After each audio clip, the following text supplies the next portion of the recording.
Ime Udoka is done for the season officially, and there's no guarantee that he's coming back. This is a big, gross, ugly story with so many questions.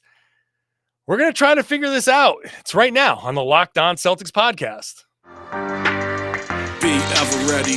Recognize the city of champs. Boston, baby, we do what you can't. Locked on number 18, Tatum and Brown, J-team. Step back, we gon' wet that and slay teams. Of course the Celtics, who else could it be? Screaming like KG with the Larry O.B.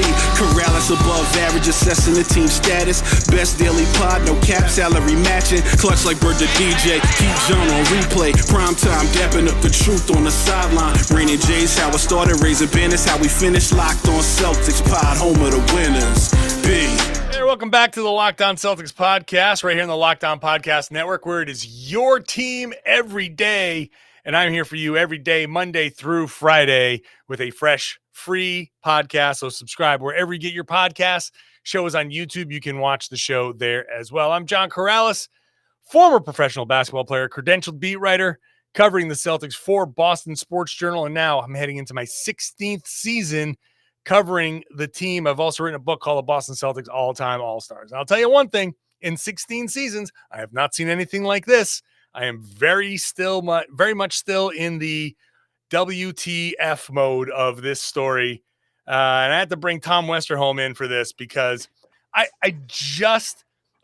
this is normally the spot in the podcast where I say, we're going to talk about this in segment 1 and this in segment 2 and this in segment 3. And we're going to break it down. And it's all going to be structured. And you know what? This story is so chaotic and somehow convoluted, yet with no details whatsoever. I don't know where to start and where to go, and where it's just so bizarre.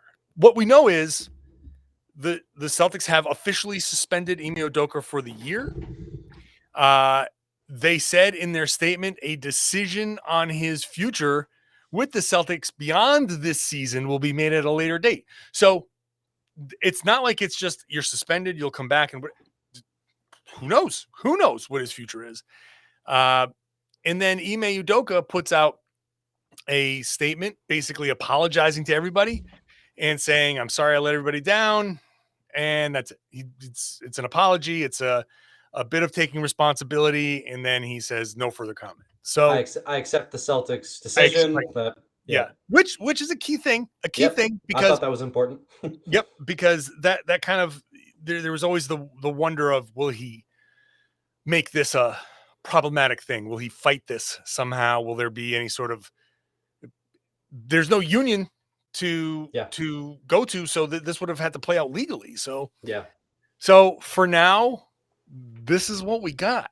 And I don't know, Tom, like the first thing everybody asks me, and I guess we can start here, is what the hell happened here to get Ime Udoka suspended for a full season where it's an improper or inappropriate but consensual relationship with a team staffer? It just, there's this feeling like, I mean, I don't know. It's so hard to talk about because we just don't know what happened, and I don't want to speculate. So you feel like he must have done something. He must have done something to get this far. To me, Tom, it feels like this is something that they probably wanted to fire him for, or at least discussed firing him for. But I think there's a general feeling of they like Ime and they want to keep him and they want this to work out. And they may have like just taken this action now to do something stern. And then maybe later on they could come back to it and say, okay, it's blown over. You can repair your image this way and we can bring you back. Well, I mean, it could be that, leaving it kind of open-ended the way they did leaves them the possibility of, if they decide that they want to bring him back and they think that this could be rehabilitated somehow, they can certainly do that. But I mean, I did think it was very noteworthy. Like, you mentioned that they did not guarantee anything. This is not a situation where yeah, Joe Mazzulla is the part, is the temporary coach. And once we get through this season, you're coming back. I mean, they didn't even say that. Like, they did not kind of give him any leeway here. And I think to your point about, he did something, like, it's all, he accepted it. Like, it's sort of just understood. And I think, obviously, we'll get into what all this means for the Celtics and everything going forward. I think I'm with you. I mean, this was one of them. I mean, we've been covering the team through some shocking times, right? Like, we've had some truly shocking stuff, and I mean, this is high up there. I think, you and I, when we start podcasts together, I think a lot of times we like to get our little jokey jokes in and stuff. It's just kind of like, hey. This does not feel like one of those. Like, this is just not that kind of time. Like, this is really serious stuff, I think, for the organization. I mean, from every perspective, right? Like, whatever. Like, this has far-reaching implications for Ime's career. It has, the career of his staff, right? Like, if he gets fired, who knows? I mean, his staff was great, but so were Jay Larranaga and Scott Morrison. Like, this has a lot of implications for a lot of people. And I mean, certainly, and again, I think something else we'll probably get into is, Celtic staffers, because, this situation has, like, this, alleged intimate but consensual relationship, kind of leaves, a lot of staffers out to dry, especially on social media as well. So this has been unbelievably messy, unbelievably ugly today. And I think, if you're the Celtics, like, it was bad, it's bad enough when Gallo tears his ACL. It's bad enough when Rob Williams has to have a procedure right before the season. And then, I mean, this is bad. I'm almost speechless. This is this is like the worst way that you could cap off a bad stretch. Yeah, I'm like I said, I personally am still in shock of. I'm sitting here waiting. I was sitting here about an hour ago, wondering, like, okay, are the Celtics going to send out this statement? What are they going to say?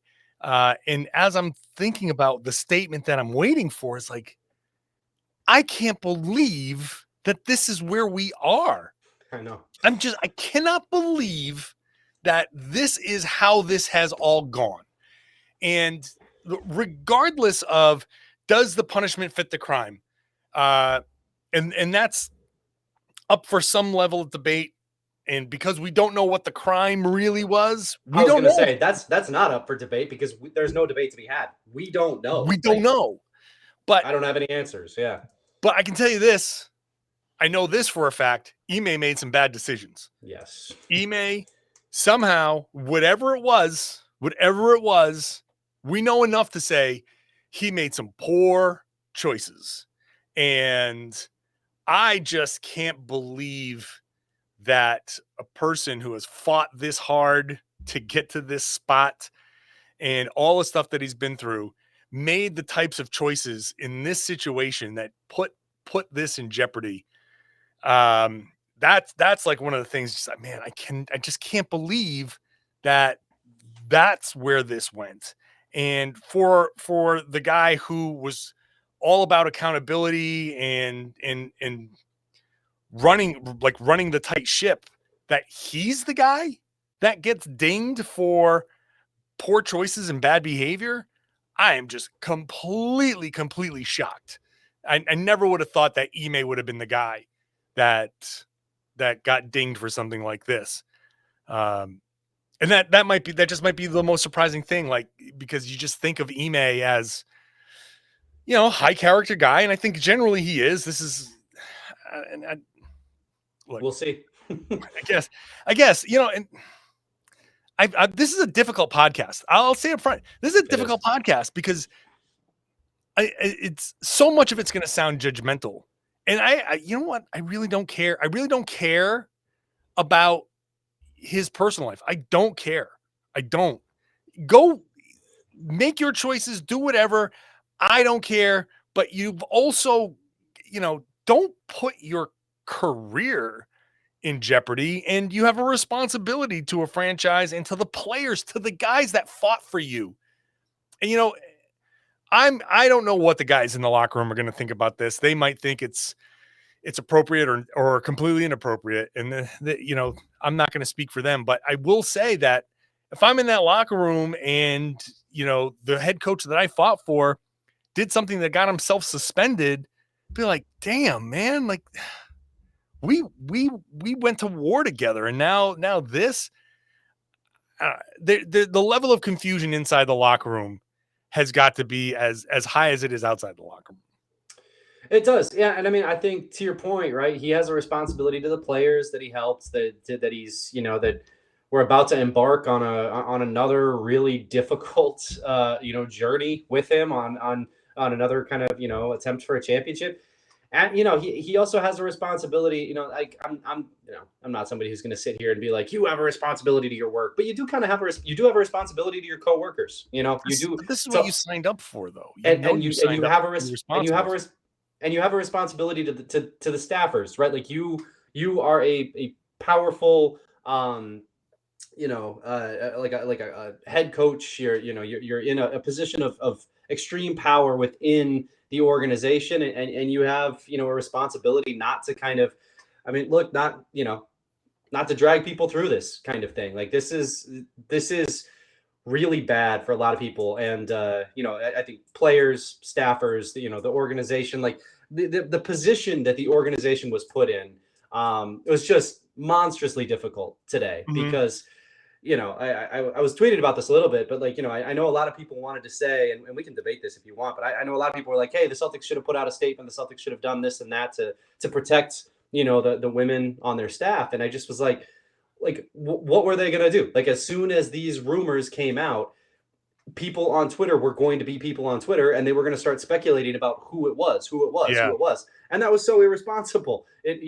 People were dragged through the mud, had their pictures posted, had, so gross. Their names posted, all this stuff, like people who, never asked to be in that position. And that's the risk you run when you do this kind of thing. When Ime is apologizing to the Celtics organization for kind of letting everybody down, that's what he did. He let the players down, like you said. He let the organization down. Like these people that were his coworkers now have to face this really awkward, awful situation.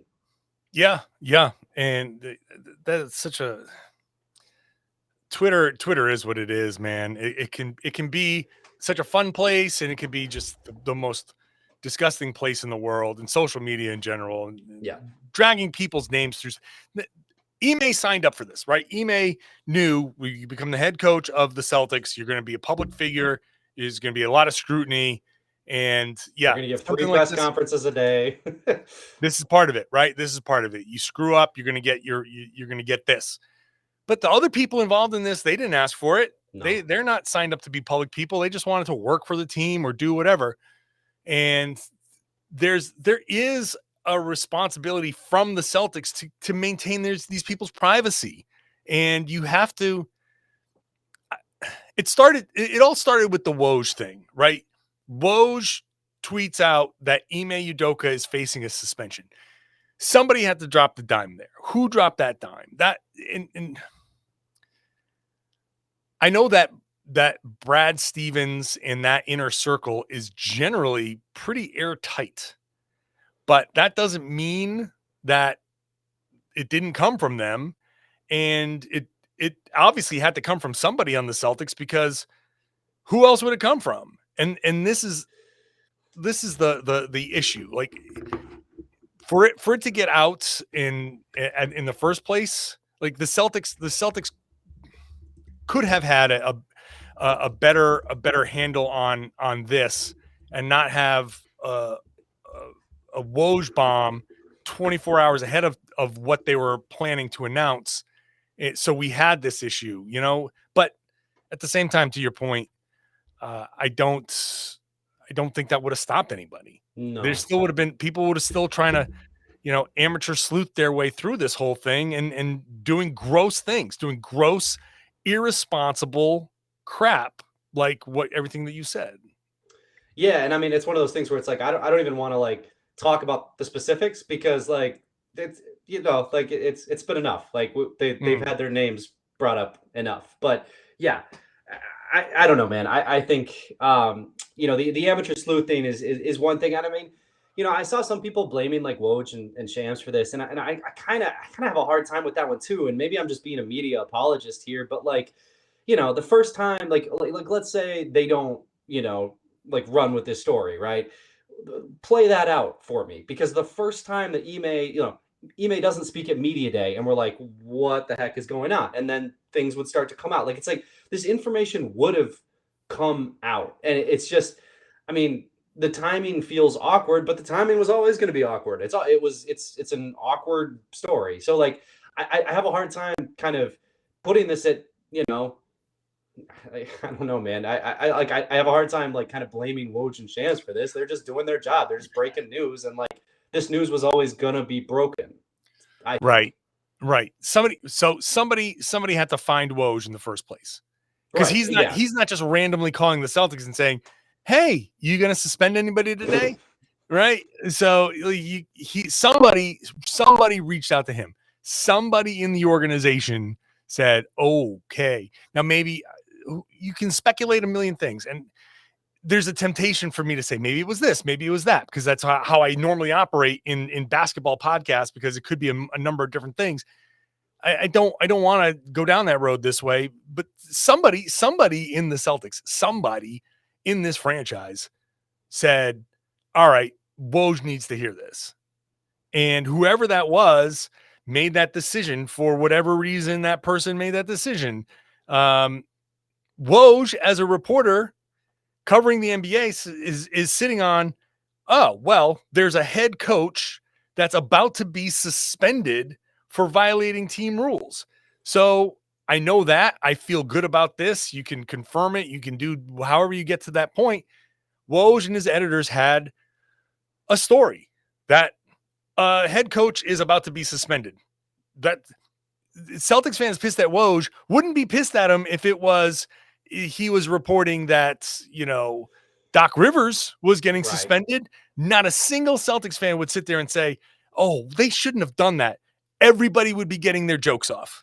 Everybody on Twitter would be getting their jokes off, or none of them would be sitting going, oh, wait. Why is Woj being so irresponsible? There'd be like minimal amount of that. But because this is the fandom, right? So fine. But I don't blame Woj for going with a scoop. No. At first, the scoop was Ime faces a serious suspension, and it's for a violation of team rules. And I feel good enough to go with this. Let's go. Doesn't matter how vague it is. He's getting in front of a story that a coach is getting suspended, and that's it. And then from there, the details come out. It's like you said, it was always going to come out. It was always going to come out. All right, let's. I just feel like there's so much. We can go for like 2 hours on some of the more salacious side of this. Bottom line is, Ime made some poor choices, and it cost them the season and maybe more. What does that mean? What does that mean for the Celtics? Because no matter what happened there, that's now going to be a whole separate story, and that's going to take on a life of its own.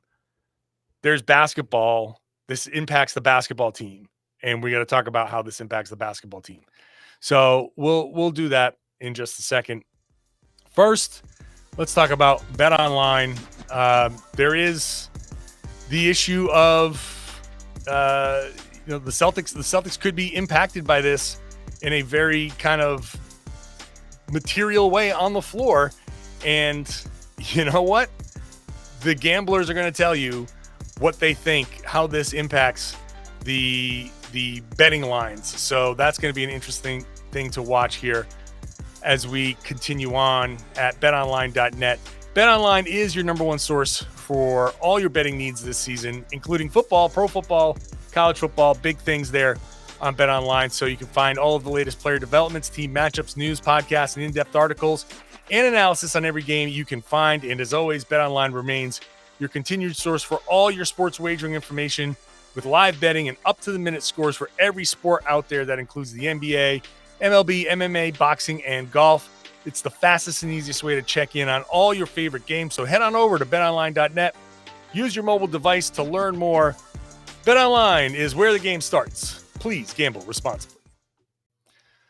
Hey, thanks for making Locked On Celtics your first listen every day. Now head on over to the Locked On NBA feed. Subscribe to Locked On NBA. You can also check out the NBA's top 50 most valuable players. Which NBA players move the betting line the most this season? Locked On and the BetOnline odds makers present the NBA's top 50 most valuable players. Find it on Locked On NBA. Celtics have 3 players on there. I hop on to the podcast to talk about those 3 players. So check it out wherever you get your podcast. Let's get back to the conversation here. Let me just say this. I hate this podcast. I hate doing this podcast. This is not the podcast I want to do. That whole first segment bummed me out. There's so many elements to this that are just depressing. And the basketball side of it is the least of my worries. All the other stuff, the way people reacted, the way this is going down, all the lives that are impacted, I just hate this, that this is what we have to talk about.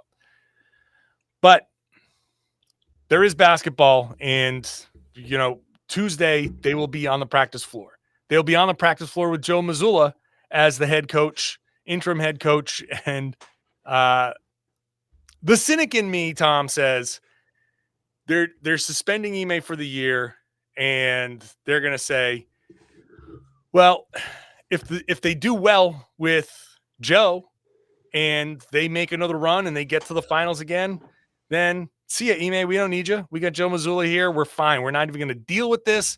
You're fired. Move on. Go rehab your image somewhere else. But if the Celtics go 41-41 and they struggle, then it's all right, Joe, you're not quite ready. Get back to the bench. We're going to bring Ime back. We'll have done things to maybe rehab his image in the interim, and we plan on bringing him back. He's apologized. We're all good. Oh, you think you're a cynic for thinking that, buddy? Let me tell you about cynicism. I think that the other possibility is that the Celtics are saying to themselves, look, like, if we fire Ime Udoka, any number of our rivals could have Ime Udoka, and we know that Ime Udoka can coach. Whatever other problems there might be, Ime Udoka can certainly coach. So I don't know, man. I think there could be any number of reasons here. The bottom line, I think it's 2 things were really interesting to me about them choosing Joe Mazzulla. One, like, he's been around for a bit. He's been with the team. He's got rapport with a lot of these guys. They've all, I think it was 2019 that he was hired, and famously had Romeo Langford shooting with the ping pong paddle and all that. I also thought it was kind of interesting. I think, I can't remember who it was. It might have been Jeff Goodman pointed out that it was interesting that Damon Stoudemire wasn't named the interim head coach. Yeah. It made me kind of wonder. It was a Brad Stevens, Danny Ainge guy who's made the interim head coach, not an Ime Udoka guy, not a guy who was on Ime's bench. I don't know if that means anything, but I did think it was kind of noteworthy that it was the guy who's been with the organization for a bit. I don't know anything about that. That's not like reporting or anything. It's just something that stood out to me. Yeah, but I mean, Stoudemire has some head coaching experience in college. Yeah, yep. He's been in the league. Obviously, he's a long history in the league. That's a good point. And if there was any sort of like belief that Ime could be like shadow coaching from his apartment through Damon Stoudemire, like, right. Maybe they didn't want that. Maybe they didn't want any of that appearance, and they wanted to go with somebody that didn't have that connection. Either way, he's going to be in there. Joe Mazzulla is going to be in there, and it is, I think, interesting that they chose him. We'll see how it goes moving forward, but I think it's going to be a lot to ask in the beginning for him to put his own stamp on things. This isn't just a first-year head coach. This is a guy that is just jumping into the seat. I made the comparison on Boston Sports Journal that he's jumping into the pilot seat mid-flight, and the plane is losing altitude fast. That's different than, hey, let's go out for a flight. We'll make a plan and fly this thing. So it's harder to do what he's about to do. They've started planning with Ime Udoka's plan in mind. How much of this is Joe saying, all right, what would Ime have done here because you expect him to come back, versus Joe Mazzulla saying, you know what? I'm the head coach now. I got to do it my way. It's the only way I can do it. And we just got to roll with that, because, at the same time, this is an audition for him as well. Yeah. He just interviewed for the Utah job. If things go well here and they still bring Ime back, then Mazzulla is going to be like, hey, do you see everything I just did? It's like Luke Walton took a good team in Golden State and parlayed 2 extra jobs out of it when he really was not ready to be a head coach.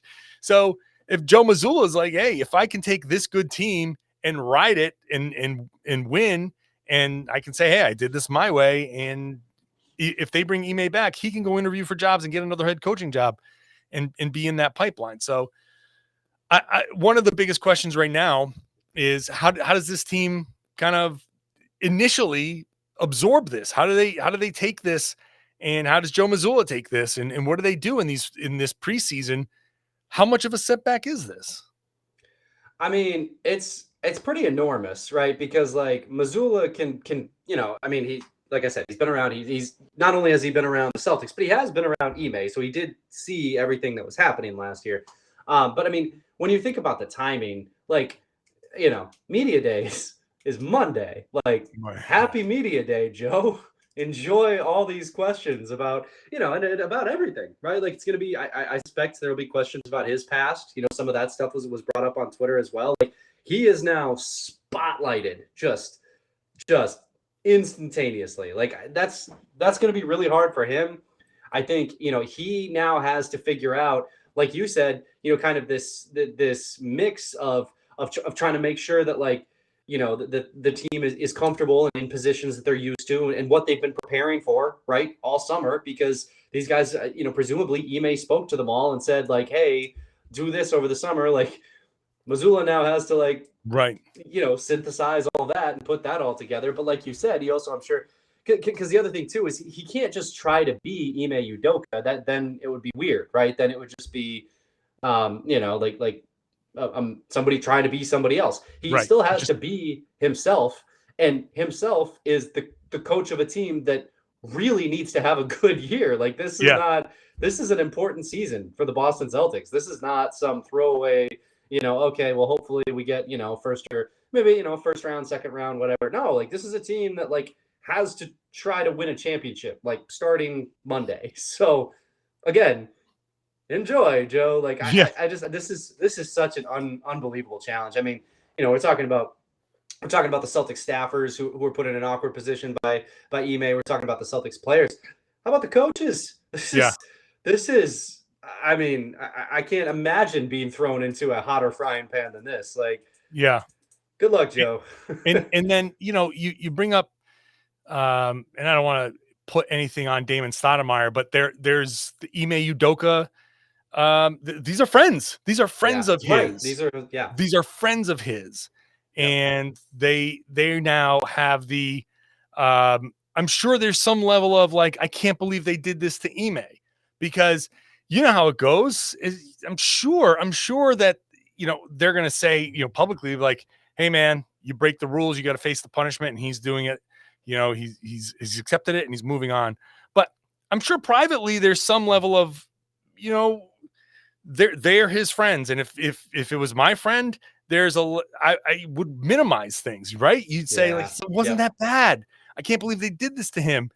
And I wonder if, Joe Mazzulla getting this position is going to cause any strain between the Ime folks and Joe, and Joe being the holdover. Is there going to be a feeling of, oh, like you said, oh, see, Brad put his guy in, and we're not in. So how do we, who's he reporting to? Is he snitching? Like there has to be, there's going to be a natural, potentially a natural kind of like, oh, interesting that you got the head coaching gig, Do we know who the lead assistant was going to be after Will Hardy left? I don't actually. I don't think we know that yet, right? No, like, I mean, we don't. Maybe it was going to be Mazzulla. Like, I don't know, but yeah, maybe. I mean, he did move to the front of the bench. He did get a promotion, so right. Maybe it was going to be him. There's so many things that you can ask now and be like, do you think this is going to happen? Do you think that's going to happen? I'll tell you one thing. I got a call today from someone who works for another team that expected Brad Stevens to go down and coach. I actually heard that too. Yeah. That thought never even crossed my mind. No. This man is not trying to be a head coach again. Like, I mean, not right now. No. Like, he stepped away on purpose, guys. Like, yeah. And first of all, no, the days of, even in an interim basis, head coach, GM, I don't want that. I don't want it. And look, if Brad Stevens wanted to be the head coach, I like Brad Stevens as head coach. He can do it. Yeah. But who's going to run the front office? Because you cannot do both. And Brad Stevens is just not going to say, all right, you guys handle this now, and then I'll go handle the coaching thing, and we'll pick this up. This is Brad Stevens has now started the plan. He has now a plan for the front office. He's not just going to say, okay, let me go this. No, this is his job now. And I also think that there's no way that Brad Stevens wanted to add to the fire this notion that, oh, see, he does want to coach. And all of the rumors that any coaching vacancy after this season, look, as soon as Ime was out, Brad jumped right back down to the sideline. So when the, I don't know, Lakers job opens up, or the Portland job, whatever job, call Brad Stevens. He very clearly still has the itch. I don't think he wanted any of that stuff either, but the coaching, go ahead. No, I was just gonna say, I think it's such an important point about the not wanting to do both too, because like we just did a podcast on like, what if Brad needs to make an early season move? I mean, we think that this is going to work, and there is some idea, like, okay, at least like Brad has like familiarity with the players and the system and all that stuff. But at the same time, I mean, if he's got to figure out a trade destination for Derek White halfway through the season or whatever it is, like, yeah, geez, like he can't. Yeah. I imagine trying to do that in, coach. That's brutal. No. That's just never going to happen.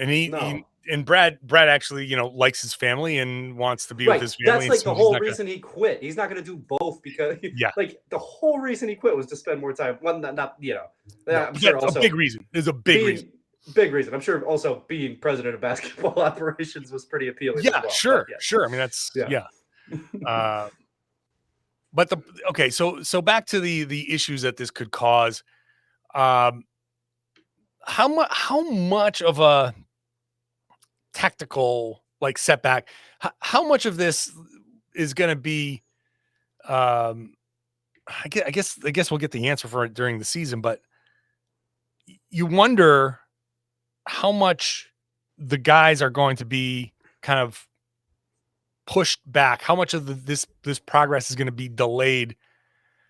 Because is Joe Mazzulla going to still want to switch quite as much? Right.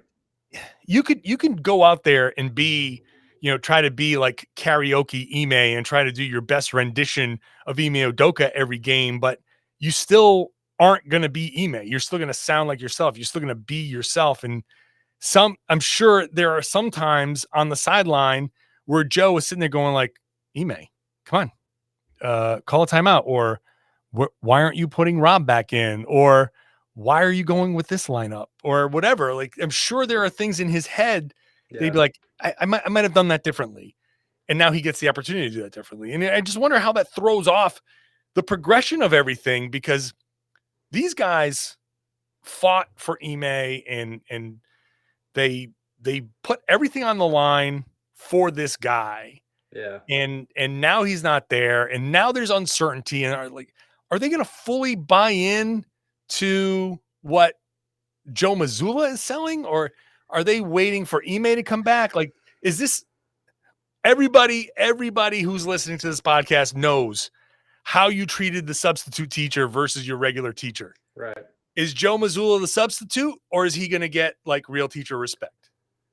It's one of the reasons why, I mean, this is, again, just pure speculation. This is not any kind of source thing. And I keep saying that because, like, people are itching for anything sourced on Twitter right now. Anything. Like, not this one, but it's just like, that's why it just feels to me like I have a hard time imagining Ime coming back. Like how do you come back to this? How if you're the Celtics, how do you, like, because if you say that Ime is coming back, then you're taking all the wind out of Joe Mazzulla's sails. Like, everything you just said is 100% spot on. You can't you can't be the substitute teacher of a team that's trying to win a championship. And whether you're going to hire Joe Mazzulla permanently or not, like, if maybe Joe Mazzulla is the stopgap and you're about to conduct a coaching search, and maybe he's one of the candidates or something, but like, this just, I don't see how you can suspend a guy for a year and then welcome him back at this pivotal juncture in your franchise's history. Like, it's so crucial that you have a real path forward right at this second. And you can't afford to just sacrifice a year and then try to go back to everything being normal, because a lot of things are going to change in 1 year. So I don't know, man. I just have a hard time seeing it. And I could be wrong, but to me, it just feels so tough to imagine this relationship between Ime and the Celtics being repaired and coming back to fruition.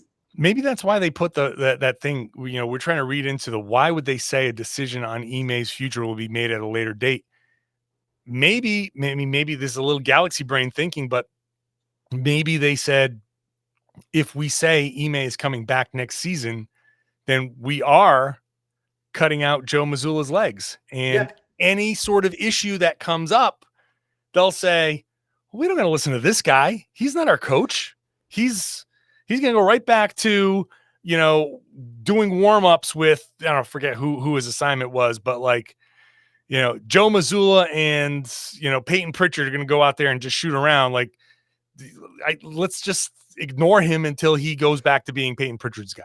And you don't want that, because there's stuff at stake. There's a lot at stake.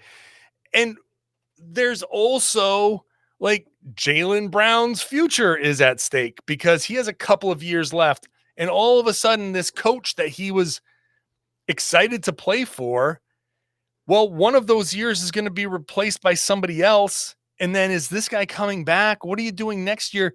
If the team is in disarray, does that change Jaylen Brown saying, hey, I love Boston, but the past couple of years have just been too messy. There's too much uncertainty here. We've blown our chance for a championship if they don't win it this year, and next year gets kind of iffy. If they haven't won by the time he hits free agency, and the coaching stuff is still in flux when he hits free agency, there's a risk that Jaylen can be like, you know what? I need the stability that I liked here is gone. And so am I. Yeah. I mean, part of the reason that they hired Ime is because of the relationship that he had with Tatum and Jaylen. Like, that was a big part of it. And I mean, obviously he also turned, and I mean, they also knew that he was like a well-respected and, talented coach who had a vision for the team and all this stuff, and was going to, encourage all this great defensive stuff, and who, was going to tweet Brad Stevens himself at the, press conference about the team's passing and everything. Yeah. But I mean, that's like what a turn of events. This is brutal. This is a team that doesn't change its head coaches very often. Not on purpose. Yeah. Not right. They don't change head coaches very often. They had that little flutter when Rick Pitino came in, and they had that era. But aside from that, and in one little kind of do-si-do in the late 70s, they had, Red Auerbach, you had Red, you had Bill Russell, you had Tommy Heinsohn, and that took you from basically the beginning of the franchise all the way through the mid 70s. Then you had a little flutter, and you had Bill Fitch and Casey Jones. Yeah, you win a few championships. And then after Casey Jones, there's a little bit of a flutter, and you get Doc Rivers, Brad Stevens, and that gets you through like. This is Jim O'Brien erasure. Oh, sorry, Jim O'Brien. Yeah, he's in the flutter. Yeah. But like there's not a lot of head coaching changes. Right. This team has always had stability there. Now all of a sudden, that's why you hire Ime, because there's stability there. And not for nothing, that's why you get good coaches too, because good coaches can look at the Celtics. I mean, yeah, they are a legacy franchise, all that stuff, 100%. But the bigger thing is that when the Celtics go out and hire a coach, they're not trying to hire you to be kind of like cannon fodder, right? To just like, they're hiring you because they want you to build, and they want to build with you. And that was part of the thinking with Ime Udoka. The Celtics wanted to build with him, and here we are. So I don't know. That's all I got. Know. I don't know is the title of this podcast. I don't know. I mean, like legitimately, like, because it's so we just got done railing against social media for speculating irresponsibly, and like you and I don't want to do that too. Like, it's right. All right, so let's flip it. Because this is going to be the topic for who knows how long. And I guess I had a whole camp question series, and I guess that's kind of blown out of the water because the camp questions have kind of changed significantly. I got some new questions. We got a lot of new questions. I feel bad. I did a podcast last night about, how much does Al Horford have left in the tank? I posted that podcast. Literally as I'm posting that podcast, I see messages start floating onto my phone. I was like, well, what's that? Hold on. Let me just finish posting this, and then I'll check my phone. Oh, crap. And so guys, there's an Al Horford podcast there. If you want to take your mind off of Ime Udoka, there's a podcast that literally like almost nobody has listened to on the in fact, you might hear a little theme music here kick in because I'm going to my YouTube page. Okay. So I do this because I just want to read the pitiful little number just on the YouTube views for the poor Al Horford. Oh God, man, that's worse than I thought. So overall, 24 hours worth of podcast on the YouTube page to get 7,400 views is pretty good, right? 6,700 of those were for the 10-minute, or 7-minute Ime Udoka kind of special thing that I did. Poor Al Horford podcast got 785 views on YouTube, which is just so sad. So I'm plugging that podcast as a palate cleanser. If you're still listening to this and you're like, I can't take it anymore, go listen to the camp questions. And suddenly me talking about how old Al Horford is feels like, oh yeah, that's a problem I can wrap my head around. So anyway, all right, let's finish on a high note. We're gonna finish on a high note. Okay, tons of bad Ime stuff to talk about. Let's go. I have no idea what this could be, but I'm ready for. We're ready. We're gonna talk about. This is very clearly like the darkest point. Like this is the lowest point of the whatever the Ime Udoka era is. Right. This is as low as you're gonna get. Right. So everybody's this is as bad as it could get, he said in a famous last words type voice. So anyway, so this is as low as we've been. It could get worse, I'm sure. Yeah, there we go. It could get worse. But Tom, Jayson Tatum is still Jayson Tatum. Jaylen Brown is still Jaylen Brown. Those guys are still really good basketball players. Robert Williams will be back in a month.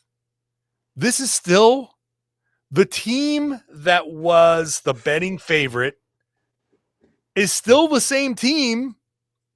Okay, you got Joe Mazzulla there as the coach, and who knows how that's going to go. But the players are still the players. The players still have pride. And as much as we just talked about, well, are they going to have an inclination to tune out what's going on? This is still their best chance right now to win a championship. And Marcus Smart and Al Horford are going to sit there and be like, hey, man, nothing is promised. So why don't we rally around this and go and win the title anyway? Let's go try to win this title because this might be the only other chance we get. So I know everybody's down, but the players are still the same. Why would this? Can they take this and say, you know what? Us against the world, what players love to do. Us against the world. Everybody's going to start counting us out now. Let's go prove them wrong. So I do think that's possible. I think especially look, there seemed to be there was obviously some kind of breakthrough with Marcus Smart last year, right? Where I just felt like he came back, that was part of when things just kind of started turning around, like everything just kind of, I could see him kind of rallying the troops a little bit and being like, all right, guys, let's go. I do kind of, again, I mean, not to keep harping on this, I do kind of wonder how plausible it is for them to kind of have that without the coherent head coaching voice of somebody who's going to be there for a while. So, obviously not Ime in that instance. We'll see if I'm right on that regard. But yeah, I mean, look, you like as much as it kind of feels like there is no bottom, because then when you start talking about like Tatum's still here, Jaylen's still here, Rob will be back at some point. Like you can't even say that. But that said, I mean, there's so many talented basketball players on this team. I mean, Tatum is just scratching the surface. And look, I mean, for all the talk about like how this is a pivotal time for the Celtics, this is a pivotal time for Jayson Tatum too. Like, yeah, again, this is like, these are coming up to his prime years. Like he's getting there. And so, yeah, he needs to be like to achieve all the things that really matter to him. Yeah, he needs to be making all-star teams and all NBA teams and all that. Like, Jaylen, the same thing, right? Like the same situation. So, I mean, there's reason for these guys to care. There's reason for them to buy in. If a coach can give them reason to buy in, they will. So we'll see how it goes. But like, you're right. The players are really good. This is just an unprecedented amount of upheaval, but I don't know. Hey, we've all been through a hell of a lot over the last few years here, so maybe everybody's used to it. We can just we're all calloused at this point. Let's go. Roll the ball out. Sure. Screw it. Let's go. Let's have some fun. Look, it just this is very clearly, I'm very clearly taking a very positive spin here, or trying to at least instill like the possibility of positivity here. The guys are coming back. They're back in camp basically now.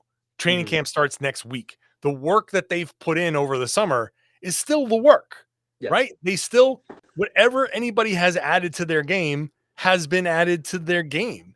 The mentality, like everything that they've done, all the preparation has already been done. And now they're here in an effort to put it together on the floor and go out there and play.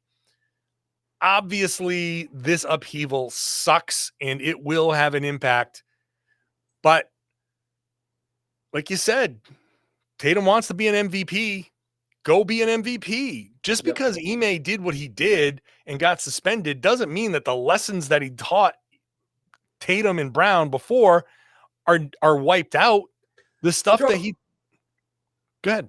No, I was just throw Ime out the door, right? Like whatever it is. Tatum, you want to be the MVP? You want to talk about a narrative? Lead the Celtics to the number 1 seed or like the number 2 seed without your head coach. Dude, you're going to be an MVP candidate. Like that's 100% right. Yeah. That's 100% right. Tatum goes and leads this team.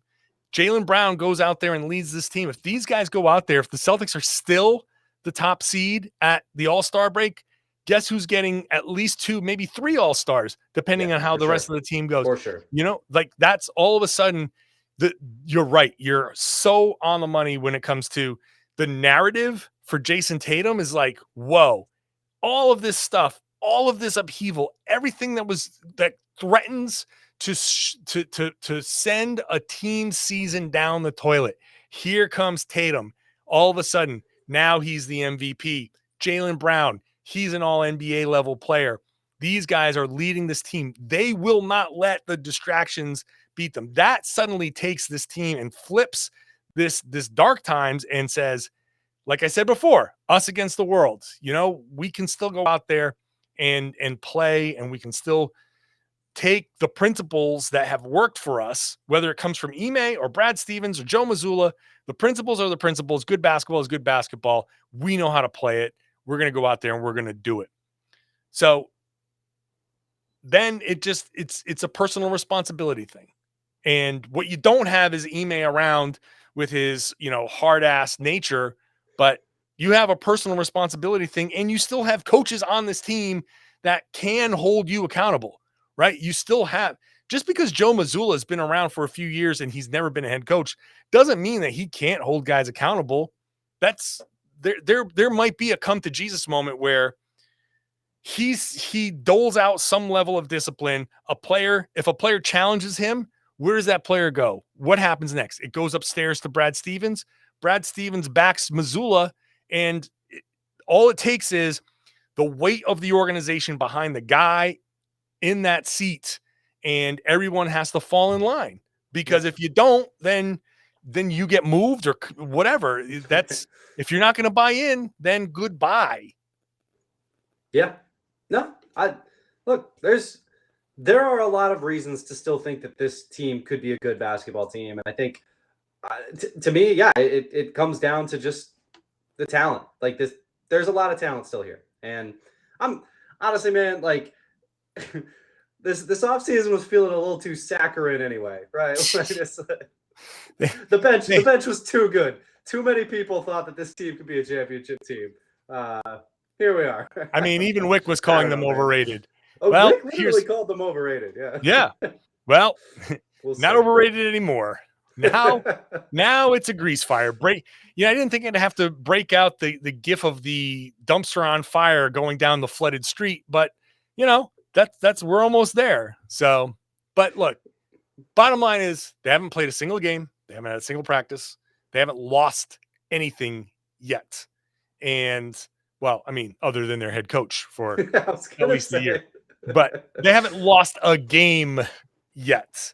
Right. And as long as they're still 0-0, then you got a month of practices and preseason games, or 3 weeks or so to get yourself together and decide. Ultimately, all of this comes down to what do the players decide? Do the players decide that they're gonna persevere? The analogy I've been making through you take a punch, it's like a boxing match. They're taking a punch right now and it's landing square in the jaw and their legs are wobbled. The question now is, do you have the heart and the fight within you to stay upright, stay on your feet, put your guard up for now, and get through all of this stuff? And then once the season starts, it's a new round. You go out there and you start fighting again. Or are you the type of team that is going to take this punch to the face and wobble and say, you know what?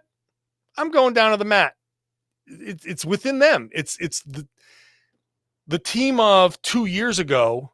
I would say that team is crumbling. That team from the last Brad Stevens season and that COVID season, that team, wouldn't even have to hit them on the chin. You just lightly graze them and they would have gone down. That team had nothing. Last year's team, especially the second half, would be like, oh, really? Okay, let's fight. So now what does this team do? Who are these guys? It's the same group of guys It seems like they've matured, but now without Ime, who are these guys? You're going to take this punch? Are you going to fight? Or are you going to take this punch and go down?